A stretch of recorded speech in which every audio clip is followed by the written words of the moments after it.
এই সরকারের অন্যতম একটি কাজ হবে এই যে গত 53 বছরে ভারতের চর এবং এজেন্টরা এই দেশের প্রত্যেকটি সেক্টরে যেভাবে ঢুকে আধিপত্য এবং দখলদারি অবস্থান তৈরি করেছে তাদেরকে চিহ্নিত করে রাষ্ট্রদ্রোহিতার অভিযোগে বিচারের মুখোমুখি করা। ডক্টর মোহাম্মদ ইউনূস সাহেব যে কথা বলেছেন এইটাই বাংলাদেশের রাষ্ট্রীয় পলিসি নির্ধারণ হয়ে গিয়েছে এক প্রকারের। তিনি বলেছেন বাংলাদেশকে যদি অস্থিতিশীল করা হয় সেভেন সিস্টার্স মিয়ানমার কোন পোর্শন স্থিতিশীল থাকবে না।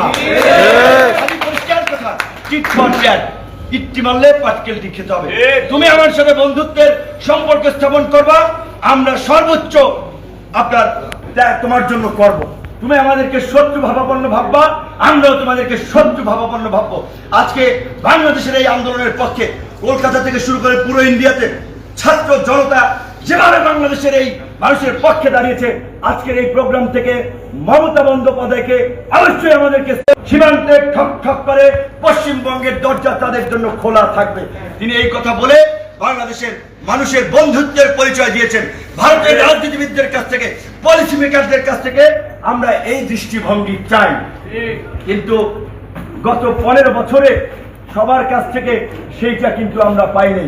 বরঞ্চ বাংলাদেশে বিরাজনীতিকরণের ক্ষেত্রে ফ্যাসিবাদ প্রতিষ্ঠায় ভারতের রাষ্ট্রীয় পলিসি ছিল শেখ হাসিনার পক্ষে, এমনকি পতিত স্বৈরাচারকেও সেই এক্সিট দেওয়ার জন্য ভারতের বিশেষ নিরাপত্তা এজেন্সি ব্ল্যাক ক্যাট এসে এখানে গুলি চালিয়েছে জনগণের উপরে, শেখ হাসিনাকে নিয়ে গেছে। কাজেই পরিষ্কার ভাবে এই যে সম্পূর্ণ আর কোন ফ্যাসিস্ট হাসিনা ফ্যাসিবাদ তৈরি না হয় তার জন্য অনতিবিলম্বে বন্দি বিনিময় চুক্তির মাধ্যমে শেখ হাসিনাকে দেশে ফিরিয়ে এনে গণহত্যার দায়ে ফাঁসিতে ঝুলিয়ে সর্বোচ্চ শাস্তি নিশ্চিত করতে হবে।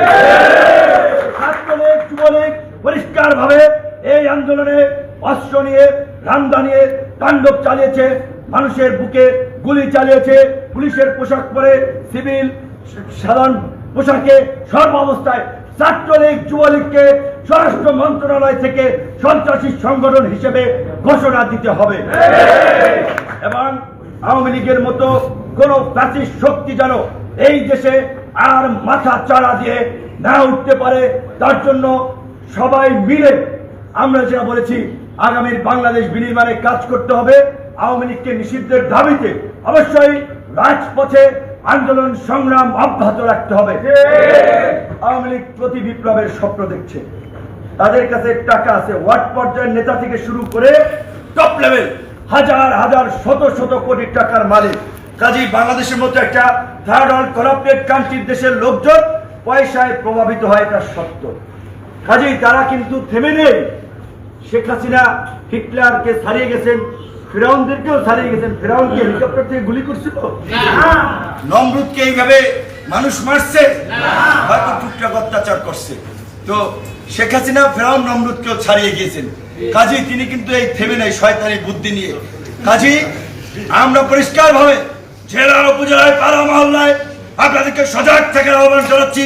কোন ফ্যাসিবাদের দোসররা যদি রাজপথে নামার চেষ্টা করে, দেশকে অস্থিতিশীল করার চেষ্টা করে, ওদেরকে গণধোলাই দিয়ে থানায় পুলিশের হাতে তুলে দেবে। একই সাথে আপনারা জানেন প্রতি বিপ্লবের স্বপ্নে তাদের প্ল্যান ছিল 15ই আগস্ট থেকে ওই তথাকথিত চেতনার 21শে আগস্টের মধ্যে যে কোনো দিন ঢাকায় জড়ো হয়ে শোডাউন দিবে, অস্তিত্বের জানান দেবে। 15ই আগস্ট আমরা ছাত্র জনতা সরকার মিলে তাদেরকে পরাজিত করেছি। একই সাথে আগামীকাল 21শে আগস্ট আমরা গণ অধিকার পরিষদের পক্ষ থেকে ঢাকা মহানগরের নেতৃবৃন্দ আমাদের কেন্দ্র অফিস আল রাজি কমপ্লেক্সের সামনে অবস্থান কর্মসূচি পালন করবে। রাজনৈতিক দলের নেতৃবৃন্দকে এই কর্মসূচির পালনের আহ্বান জানাই, প্রবাসী অধিকার পরিষদকে ধন্যবাদ জানাই। তাদের এই যৌক্তিক দাবি দেওয়া দেয় আমরা কথা বলেছি, কাজ করেছি, ভবিষ্যতেও করব। সবাই ভালো থাকবেন ইনশাআল্লাহ।